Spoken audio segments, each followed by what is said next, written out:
Hey guys, so I'm going to be filming a review on Integrated Korean Workbook Beginner 1 because that's the only one I own for good reason. So this is actually the third time of me trying to film this video. Personally, it's not my favorite book. It was my first ever Korean book that I bought. There's a few pros, more than a few cons for me.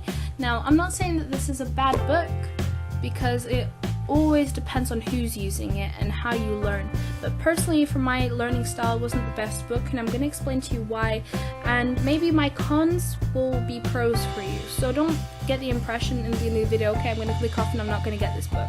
Please listen to the pros and the cons and equal them out to you and see if this is a good book for you. So we're going to start with the pros to start on a positive note. I have to say that this book is well known. It's been used around so many classes that teach Korean, and they often use this book as a book of preference to teach with their students. So this means that if you start studying with this and then go into a Korean course later, which is a higher level than beginner, say if you're studying with beginner and then when you go study Korean, then you start with intermediate, because you've already used two of these books. You would have learned from the same book, so you would know exactly what the school expects you to know. Whereas if you got to an intermediate level using other books, you might be missing some vocabulary that these books teach you. So they're well known in some Korean courses. If you're planning to take a course, that's great. So the next thing is that it has a load of scripts. So by that I mean once it starts teaching you vocabulary, it gives you loads of situation scripts and situations that you would actually be in. Some books give you some bizarre situations that you'll never really be in or that you don't really need to know. This book teaches you good situations, and that's always really useful.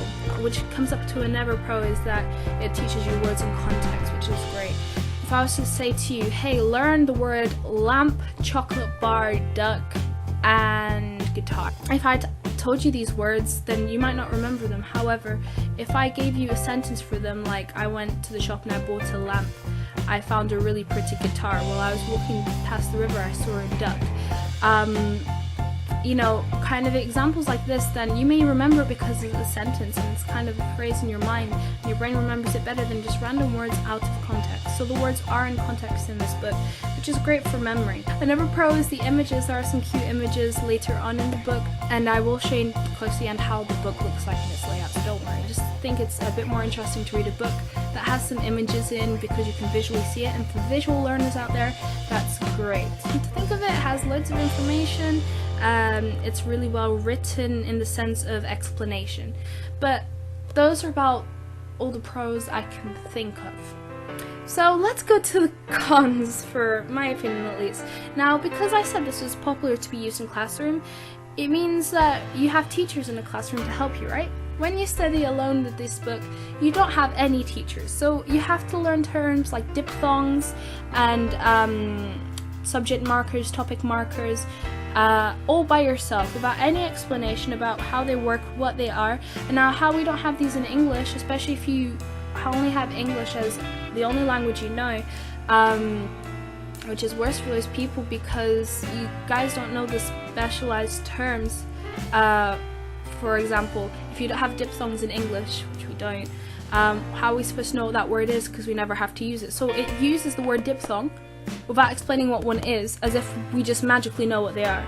That really threw me off. I had to go ask my language teachers for that, because I didn't know what diphthongs were. They're two vowels mixed together. Now I know, but in the book it doesn't tell you this. It just tells you diphthongs, blah, blah, blah, blah, blah, as if you're supposed to know what they are. So if you have a teacher there, they will explain to you these things. However, in the book it does not explain, and this is just really confusing. So that's my con number one. I think some of the wording in this book is really hard to understand if you don't have a teacher there to help you. Okay, my second con, I would have to say, is the fact that there is so much to learn before you actually get to learn vocabulary. Now, in so many other books I've used, usually it has a few pages with loads and loads of diagrams to teach you some grammar and some Hangul, and usually it's like 10-15 pages to learn that. However, in some of the books I've used, there's loads of images, there's loads of little exercises as you go along. So instead of learning Hangul all in one, you have to learn like 5 Hangul characters and you use them in certain words and then apply them, which helps you remember them, because remember, applying information helps. It's kind of like chunk learning, so you do a little bit, then you move on, do a little bit and move on, rather than having to learn it all at once. It's proven scientifically that people that do things in little portions will often remember things better. So 5 minutes break, 5 minutes break, your brain's at its optimum concentration center, if you want to call it that. So basically it remembers things better when you do it in little chunks than having to do it all at once, which is so confusing for your brain. Of course it depends on the person, but this is what's been found out so far. So the thing about this book is it doesn't do that. It gives you around 38 pages in the beginning of just learning Hangul without any little tasks to complete, just pure information. And because this, another con about this is it doesn't come with an integrated workbook. So maybe if you bought the workbook alongside with it, then it might have some extra work to do on that. But when you don't have the workbook, which by the way is almost the same price as this book, which is not cheap, maybe it would be easier like that. However, with this book it's not, so it drags. The process of learning Hangul, the process of learning grammar drags so badly with this book. You just really want to get to the learning part, but it just drags and drags and drags, especially with no teacher. So I've mentioned so many of the cons all in one here, but yeah, if you go down the list, it is an expensive book in comparison to other books. I don't remember well the price because sometimes it changes, and depends if you get it first hand or second hand. I got this first hand, so it was really, yeah, it was really expensive for me, especially how I'm a student, so it was quite an expensive book. And the integrated workbook is close to the price of the book itself, so you'd have to almost double the price just to get an integrated book. Also, there's so many of these books. This is beginner 1, there's beginner 2, then there's intermediate 1, intermediate 2, then advanced intermediate 1, advanced intermediate 2, advanced 1, advanced 2, and so on. So by the time you buy an integrated book for all of them and the book, you've spent so much money buying these books already when there are cheaper resources out there. So yeah, there's loads of these books and they're all expensive. You have to buy a separate integrated book. They need teachers to help you to explain these things because some of the terms are way too difficult. It drags on. The way it explains Hangul, it's so wordy. The last con is that it has old vocabulary as well. I was studying with this book and I was talking to my exchange partner, and he noticed that so many words that don't actually say in Korean nowadays. Now, this doesn't mean that the book doesn't use slang, it literally means it'll use words that are equivalent to what Shakespeare would say in English. Now, yes, there are some examples of this in this book, and I would be reading for examples with my Korean exchange partners and be like, oh, we never use that, or you sound like a grandma, you know, and they'll have to correct me. So I guess if you really want this book, then it's best to do it, if not a teacher, an exchange partner, because they can at least say, you know what, that's wrong, we don't use that anymore, try saying this instead.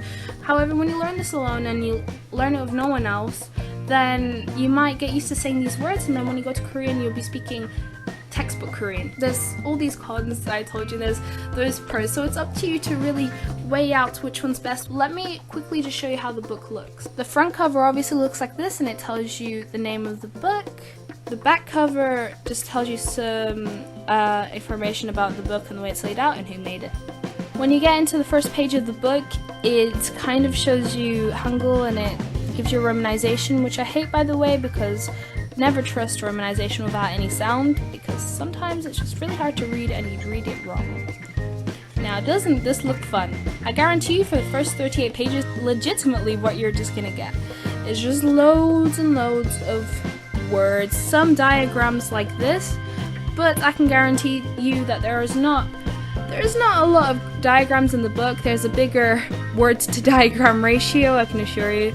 So yeah, this is gonna drag for you guys. Once you surpass the agonizingly painful explanation in the beginning of 38 words, you will get scripts like this, which I think are really cute because the drawings are really cute and it's not set out with too many words like before. And here's the Korean part. I think over here will teach you the vocabulary, so the direct translations would be here and the Korean would be here. As you advance in the book, the vocabulary gets longer. As you can see, this is a longer script. But the layout of the script just stays the same all the way through, with the other page telling you the words you need to know, and then this page giving you example vocabulary. That's pretty much how the book is set out. All I can say for you guys is, if you do like the way this book looks and it's still great for you and you want to study from it, I do recommend learning a bit beforehand. I mean, if you, for example, if you've studied with another book and you're also thinking about getting this one just because it's so well known, or because you're studying Korean professionally or in a school where they use this book, then also remember that it's useful to know some Korean. I know this says that it's beginner 1, but I think beginner 1 is not like from 0. It's literally beginner when you already know the basic phrases and how Korean actually works. It's also beneficial to know Hangul, just so you can skip the agonizing bit in the beginning. And like I said, keep in mind that there might be some old words in here.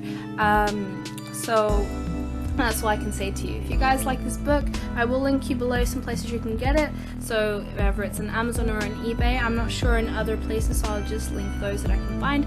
eBay is not a very stable place to get them because it's always changing, so I'll link you to Amazon, but bearing in mind, if you can find it cheaper, I'm sure you can research other places that will suit your country. I hope this was beneficial to any of you guys. Again, this is my opinion. Don't hate on me for what I say, because this is just what I personally find. I'm not saying this is fact, this is how I feel. So I just wanted to share this with you, and hopefully it was helpful in any way. If you're interested in another Korean book that isn't as wordy, one I'm really enjoying right now, and I'm not paid to say this by the way, but one I'm really enjoyed right now is Korean from Zero. I will put a little annotation here linking you to the video where I reviewed it. There I'll show you the inside of the book and how it looks like, so if you're into that, then please click the annotation. And if you don't have an annotation up, I'll link it below.